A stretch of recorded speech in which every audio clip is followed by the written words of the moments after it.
Today I've got a big surprise for you. I'm going to show you how to create stunning images just like these straight from camera.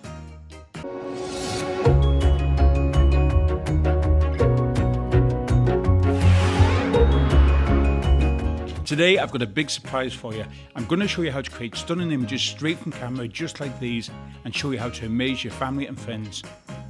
Hi there, welcome back to my channel. My name is Brendan Diver and each week I'll be creating photography videos with tips and tutorials on everything photography. If you give this video a like, subscribe to my channel and click on the bell notification icon, you won't miss any videos in the future. People love taking photographs from beautiful sunny days and amazing sunsets, but I notice an awful lot of people get very sad and depressed when it comes into the long dark winter nights. But I embrace it. This is one of my favourite times of the year. You can do so much with your camera on a dark night that you can't do in the summertime. So keep watching to the end of this video and I'm going to give you some amazing tips and advice on how to create images that will really stand out from the crowd. Now here's a location that's quite close to nearby where I live. You see the car coming towards the camera. If I took a picture just by your normal means, it would look as if all traffic that's driving on that road was stopped in the middle of the road. But by knowing how to shoot in manual mode and controlling your camera settings, we can achieve an image something very similar to this. See, this makes a far more dramatic image, and look at the street lights, look at the kind of a starburst coming from them. Now before you start, you need the following. You need a tripod, you need to be able to shoot in manual mode, use automatic focus to get the focus correct, and then switch to manual focus. Switch off any in-camera or lens stabilization. Now if you use a remote wireless shutter button or a cable release, this will prevent any camera shake. Again, the same location again. Look at the street lamps, look at the glow that's around them. It's more softer. But by changing the camera setting to an f/16 aperture, which gives a greater field of depth, we've got the lovely effect without any filters on the street lighting. You see, by using a 30-second exposure, we've got this nice long trail of the rear lights of the car. I put the ISO to 100 so we don't get too much light coming into the image. The same location again. If you want to get this kind of a soft glow around the street lighting, go for something like an f2.8. If you go for something like f/16, a smaller aperture, you'll see that you'll get more of this kind of a nice effect on the lighting. I put my shutter speed to 30 seconds so this will capture the lights going right down the length of the street. This next image was a 4x4 vehicle. Notice the lights are higher from the ground and the top trail was the rear brake light. So with different vehicles, different kind of lights, you can get different kinds of effects. Now, for something really cool, special effects you can try at home. So what I did was I took my van to a local car park that wasn't being used this evening. And I put on my hazard lights and I put on an emergency breakdown light bar on top. You can see me there scuttling away into the van. I drove around the car park several times, but as I was coming towards the camera, I switched off my headlights because I didn't want to blind the camera when I faced towards it. So all I'm doing here is I'm driving round and round the car park several times with just the hazard lights on and the emergency light bar on top. ISO was 125, aperture was f2.8 to let light in, and had a shutter speed of 30 seconds.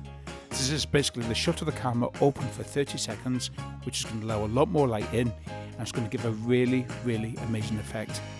So keep watching and just see what can be achieved by these camera settings. Notice the cloud in the sky. It's all kind of blurred and gone silky smooth. We've got a lot more light and detail in the sky because we've used a longer shutter speed and a wider aperture, and look at that amazing effect that the car lights have created. Something really special. This is one of the few selfies that I've ever taken.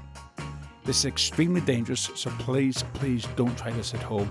You don't actually have to have a car vehicle. You could have maybe, say for example in this case it was a rope that had set a light that was on the end of a very long pole, and I got somebody to walk around the back of me and the motorbike. You can see this gives a really nice effect. But it's extremely dangerous and please don't try it.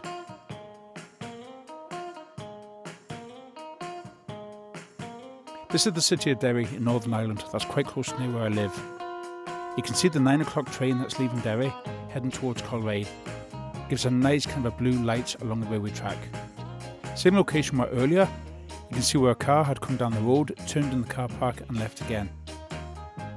There's a playground just right next to this car park, and what I'd done is I had set the camera up to take the picture for me. I went about the playground then with a torch. Now here's an interesting fact, if you notice you can't actually see me in the picture, as long as you keep moving, you won't be caught on camera. Here I have the torch kind of flashing away, and it makes for a really cool effect. This effect was achieved by taking the picture on a long exposure, and halfway through the image I picked up my camera from the tripod and moved it to one side. It almost looks as if there's flares shooting down the road. Here you can see in this image where you've got the stationary cars and the car moving by, with a little bit of movement and blur on the van to the right hand side. Really cool effect. A little tip for you, if you can take images near a roundabout where you've got a high-sided vehicle passing by, what you'll actually get is you'll get this almost like a wall of light going round in a circular motion. It gives a really interesting effect. You notice the ground is all kind of wet from a bit of rain that happened earlier on in the evening. This can give some really nice reflections as well. So don't be afraid to go out when the weather's maybe a little bit damp, a little bit wet, but just be very careful, especially near traffic. Same location but just from a different angle. This is a high-sided lorry with a trailer on. You can see the navigation lights on the side of the lorry up at the top, and it gives a really nice effect. If you look at the foreground, I've positioned myself kind of low down, crouching down low on the ground, and I've got these kind of plants just to give a little bit more detail in the foreground. It just makes for a really nice image. Again, cars heading away from the camera towards the roundabout.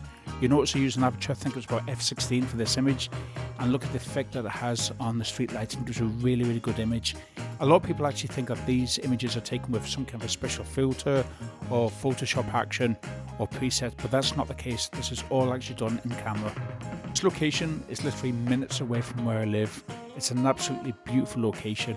Now, what you can actually see here at night time was there's a big lorry had passed by, towing a trailer, and you can see the rear lights on and the side navigation lights. This is giving a really nice effect. You've got the kind of the blue coldness of the night sky and the warmth of the red lights. Try this at home. You can really get some really great effects. So I hope you enjoyed this week's video. If there's anything you'd like to see in future videos, please let me know in the comment section below and I'll get that video created for you. And I'll see you again soon. Thanks for watching.